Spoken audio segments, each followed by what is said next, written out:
Welcome back, everybody, to the Chinese Vainglory Invitational. It's DMG versus ETW. Now, the match we've got coming up, the fourth match of the night. So the group is starting to be figured out a little bit. We are starting to see, which teams are stronger, which teams are weaker, and every team has now had a chance to play. Yeah, this is going to be a big deciding factor.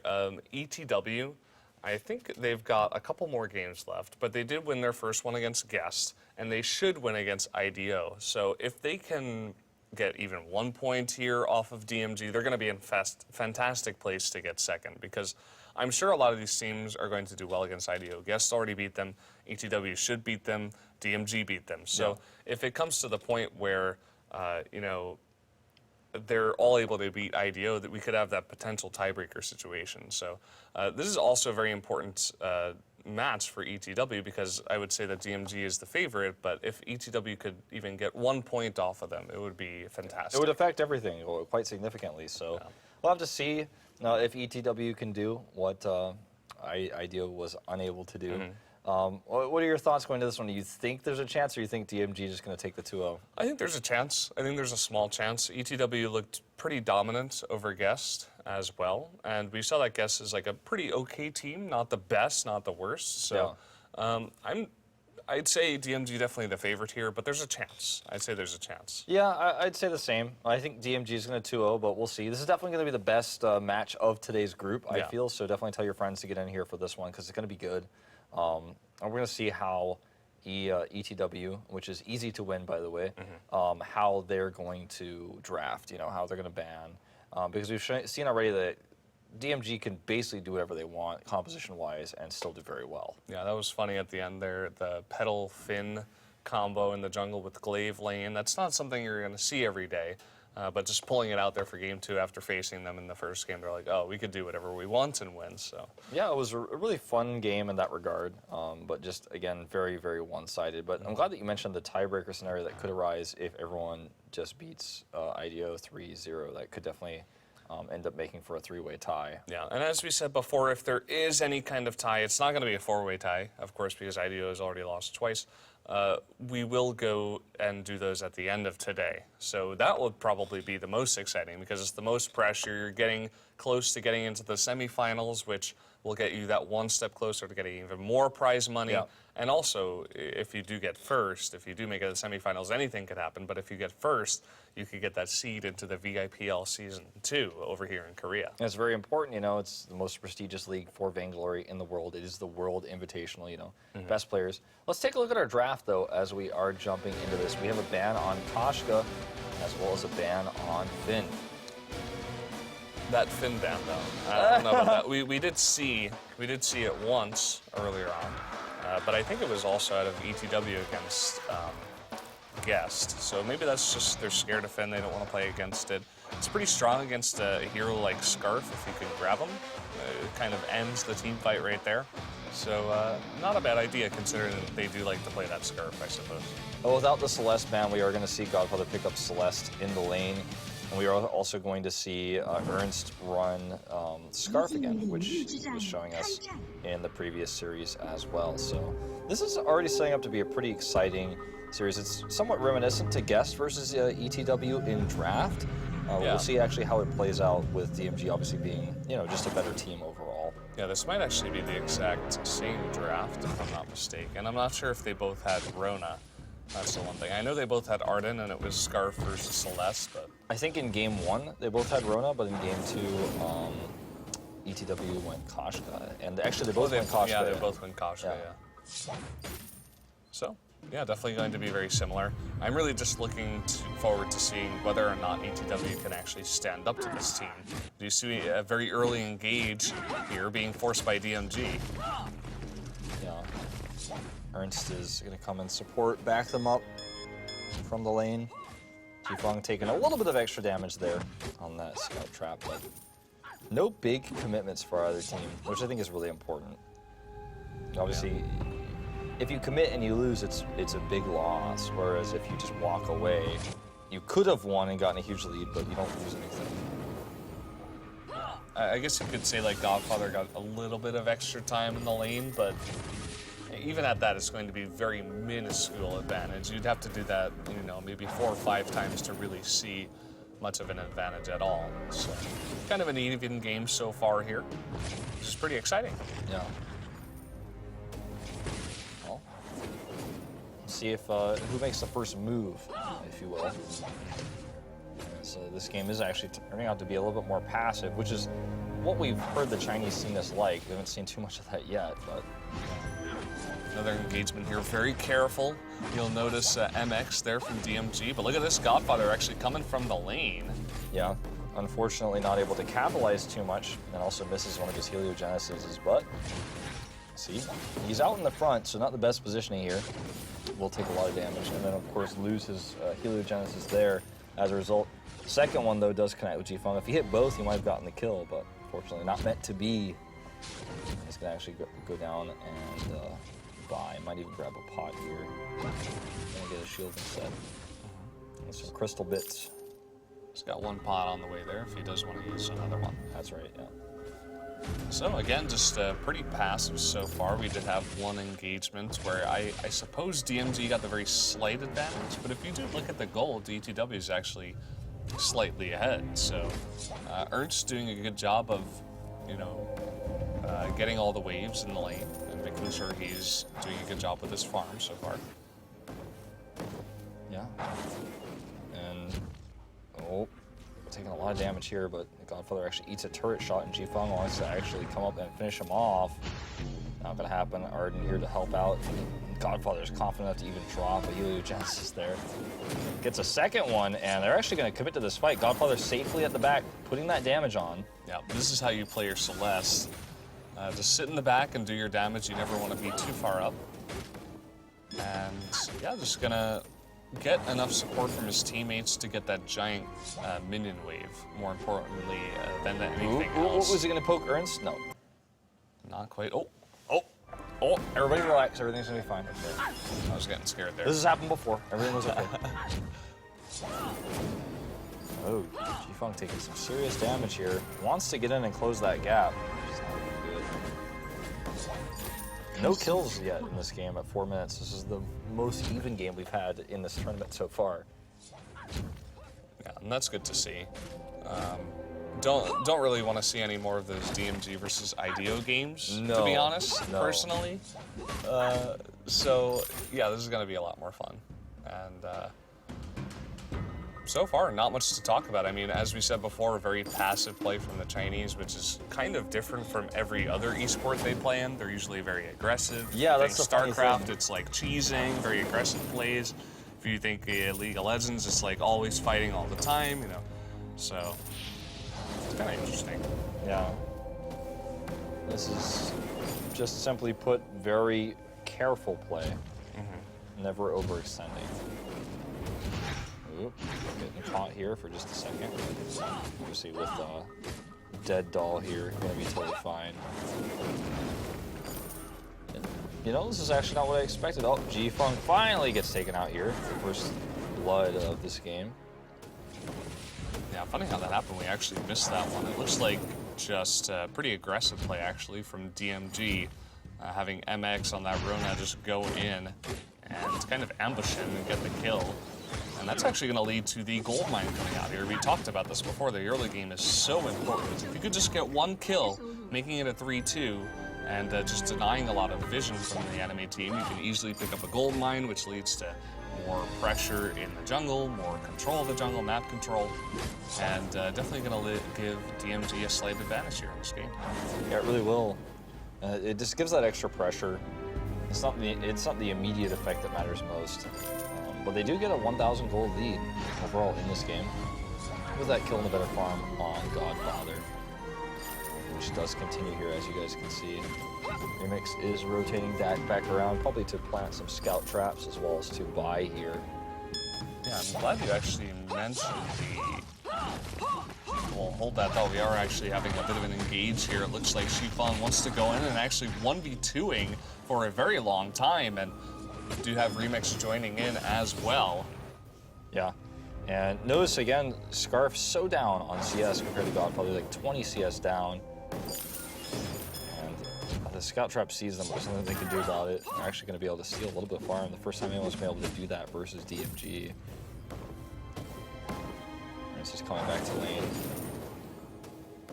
That scout trap is so well placed by DMG. They place scout traps in areas that give some vision, not perfect vision, but because of the way they place them, it's harder to clear them.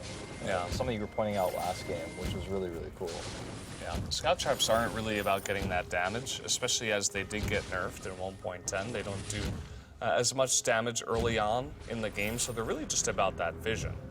And, you know, if you can link up a couple of them, of course, it's going to help with that damage, but that's not really what the name of the game is here for the scout traps. Scout trap right on the shop as well for easy to win, but unfortunately not going to be stepping on it. Look at this scout trap as well, going to really help zone in the lane. Oh, this is not going to be a good engagement for ETW if they stay back off.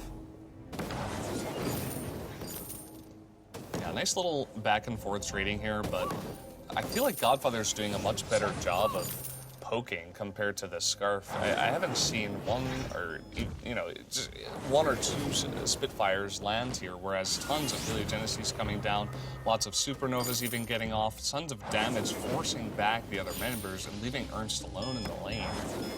And just allowing DMG to get a little bit more extra pressure in the lane and get even more farm, get more ahead in that gold. Yeah. Now, you know, again, about 1,000 gold ahead. 1,500, 1.5. And just continue to push the lane. The gold mine is 2/3 ready for that payout. So that's something that ETW would like to contest if possible. But it's again that vision coverage that DMG puts on that makes it so difficult for them to actually make any moves without them knowing about it. And as they are ahead, you know, it's easier for them to disengage on things like this. That scout trap is still there. Yeah, it's still there. And this is an awkward timing actually for ETW because if you notice, Scarf has 1,700 gold saved up. He can't actually buy anything because he can't rotate down to the shop because so much pressure was put onto that lane. I think this is finally the first time where he can rotate, and he's going to do exactly that. But now the gold mine is really close to completion, so they have to force a fight right now if they want any hope. But there's already a minion candy on that gold mine. I think they actually just have to give this up. Yeah. I mean, you basically just laid out all the facts, and that gold mine is just going to deliver that payout. It's massive. It's going to be the first big, huge lead. I mean, DMG already has a significant lead, but that's going to push things over the edge, as everyone is going to be able to buy a new item pretty soon after that. And it's going to also reset the gold mine so that they might even be able to, because they got it this early, get a second payout before. Oh, let's see, Gauntlet goes down.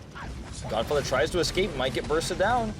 Arden tries to protect him, but he does go down. This is a huge win here for ETW. Can they follow it up? They would love to grab the gold mine off of this, but they've got very little time. Oh, but look at this. Rona jumping in alone, going to solo kill, essentially, Scarf. Arden really not able to support too much, and it looked like his buddy Rona was going down to try to steal the gold mine, in fact. Yep, and that's not going to work out. Well, actually, yes, it is. 299 gold. They just barely got that before the payout. Oh, my God. It's going to cost them two deaths and an ace here. Was it worth it? Hard to say. I would say probably, yeah, but just barely. Yeah, I'd say that, especially just because barely. It wasn't an ace as well. I think someone did just barely come up. I think you're right. So not nearly as much pressure coming down the lane. You see Arden pretty low as well, not getting that buff, but they will be able to steal the gold mine, or rather the minion mine here, getting a big payout. And Godfather himself actually is going to still be able to push the lane quite a bit. Yeah. That was still pretty crazy. You know, bold moves like that are really what you need when you're behind. Yeah. What should have happened, actually, is that Scarf and Arden shouldn't have been that far forward. They got a big kill onto Celeste, and that was perfect timing for them to rotate down as 3 and take the gold mine, but they were kind of split as a team. They didn't move together. I feel like Scarf and Arden should have taken the safer route back towards their own turret to go down to the gold mine instead of getting too far forward. And that way they all would have been together. It would have been hard for DMG to really engage, especially without Celeste, and they probably would have gotten the gold mine without dying as much. Yeah.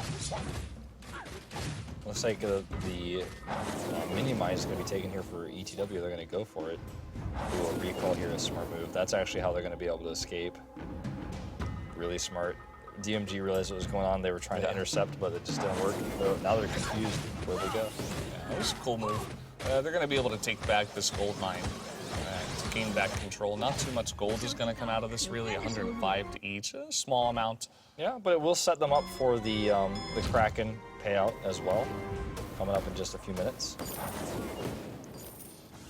And see Dead Doll is getting ready to maybe help push down mid lane a little bit more. Oh, they're actually going to set up for a fight here. He's got his gauntlet, and there it goes. Gauntlet's coming down. Yeah. So much damage being put off around Remix here. Remix is actually going to fall, and we see Shifeng is probably going to fall as well. Look at the positioning here. It's so good. Look at Godfather in the back. He wasn't touched. He was not touched even once. And Shifeng, he does a really nice end of the fray over the wall, and he will survive, it looks like, here. Yeah, he should have died, though, if, like, everything was perfect, which is kind of the sad thing, because it means that it's a 2 for 2. Godfather setting off those traps casually. They're going to steal a little bit of farm here on the way out, not too much. And it's still a 2,000 gold lead for DMG, but we have seen crazier comebacks than this. Yeah, we have. As long as ETW can stay in this, and it does get later game, I mean, Vainglory is one of those games where comebacks are possible. Unlike other MOBA games, don't want to name any names. So you can actually just stay in the game, and 2,000 gold is not going to be much once we hit, 20 minutes into this game. So if they can just hold on, get their scarf to be more and more farmed up, dodge a bunch of solar storms, and take a big fight later on, anything's possible, as you said. It's definitely possible. Unlikely, but possible, right? The gap is starting to get narrowed a little bit, but DMG is not backing off. They still have control of that gold mine. Kraken is in 1 minute and 30. Yeah, and the biggest gap actually is in the farm between Godfather and Ernst. You can really see what a star player Godfather is just by looking at the creep score. It's 124 to 91 it seems right now. It's 33 ahead for that Celeste, and these crystal power carries are going to be massive as we do get later on in the game. That's like 2 massive payouts different of gold. Like, to put that into perspective, like what we're talking about, it's like pretty huge. It's a really big deal. They're controlling this area really well. They have really good scout trap coverage. Notice they have a scout trap covering the bush as well as the gold mine itself and the bush to the north, so there's no way that ETW can approach without them knowing. The only way they would approach without vision is from the right, which they're all sitting and camping waiting for, which is what we're going to see here, this fight. Let's see, there goes the gauntlet, and they're actually fighting while the gold mine is fighting with them, so this is going to be a huge win here for DMG. They do steal the gold mine, but it might cost them an ace. Oh, the slow from the Rona. He uses reflex block, but Dead it looks Doll's like coming Arden. Yeah. Trying to lifesteal, trying to get some Oh my god. creeps. Oh, and he's actually going to red mist, but just barely going to go down. And there you go, there's the ace. So even though he got a decent gold payout from that, Kraken's going to spawn in 10 seconds. You're going to get like 17 gold or something. Yeah, and they had a huge wave pushing down the lane as well. They're going to take advantage of it now. Oh man, this could actually be another bad fight for ETW. They stayed way too long. Oh, look at that core collapse. And Ernst barely escapes for now, but he does eventually go down. So does Arden. And this is going to be another great opportunity to continue to push. Yeah, big mistake there from ETW. Not sure why they were that far forward. You cannot be caught by a core collapse, and 2 of you guys caught alone. Rona's going to try to go for the red mist, but another core collapse comes out, stuns him. 6 seconds left for an ace opportunity again to get that regen. Not going to happen. The minions are just going to keep pushing. They're going to back off. I don't think they can Kraken from here, but they're going to steal the farm on their way out. Yeah, especially with every member of ETW up at this point, just looking to regen, getting all the minion camps here, and no Eve of Harvest for Godfather, so gonna have a harder time of regenning up. Maybe you can grab a potion. You'd be okay here in just a minute. I'm gonna grab actually that Eve of Harvest now. So. No. 16 minutes in. Kraken's been up for a minute now. Untouched, he's lonely. But even though he's lonely, man. Untouched and lonely. Untouched and lonely. There you go. But even though there's a, Did you know that Kraken is actually a female? Yes, actually. Yeah. I always forget that, but I did know that. It does kind of look like a girl when I look at it sometimes. I'm like, yeah. Yeah, like a you girl. could see it in the face. For sure. It's got to protect its glowing, portal. Who knows where that goes? Yeah, you wouldn't want to go down there. It's actually like the Kraken is just one of the weaker, smaller forms of their species. You go into the portal, you find out like there's more Krakens in there. Yeah. Down there is Molten Core actually from World of Warcraft. That's where it begins. You have to defeat the Kraken first. The thing is though, I feel like it wouldn't be that bad, even if there's like a ton of Krakens there, because Krakens are generally friendly.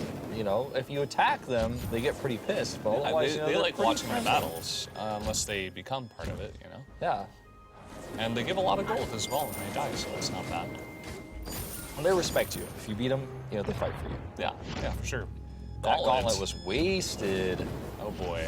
That gauntlet was not. That gauntlet was really well placed. Scarf gonna drop the ult, but also we see the Solar Storm doing so much damage. Oh man, but Celeste goes down. Ernst will fall too, though. Let's see if Deaddoll can actually stick around, stick through this one. This fight is actually crazy. I wish the Chinese characters were not covering the fight because I can't really see what's going on. Rona on Rona, and there we go, red mist, but a jump over the wall. It gets the regen. There we go, Oh, the scout trap. Going to spot it. Uh-oh, we're getting all the camera Rolling angles around here. the Rosie. She Pocket full of potions? Not in this case. We have the minions here, but it looks like MX just going to respect the higher health count and just Oh. barely going to get away. I thought he was going to try to dive the turret there for a second. I was like, nah. Oh, Godfather wants to fight. Wow.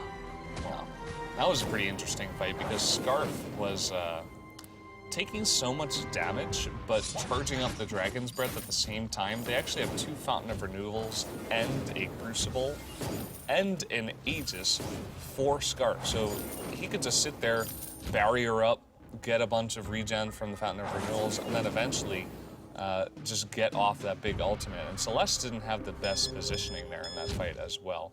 So, you know, Godfather, the one time that star player kind of doesn't do the best. After all, it was a 2-for-2 trade, so not the biggest deal.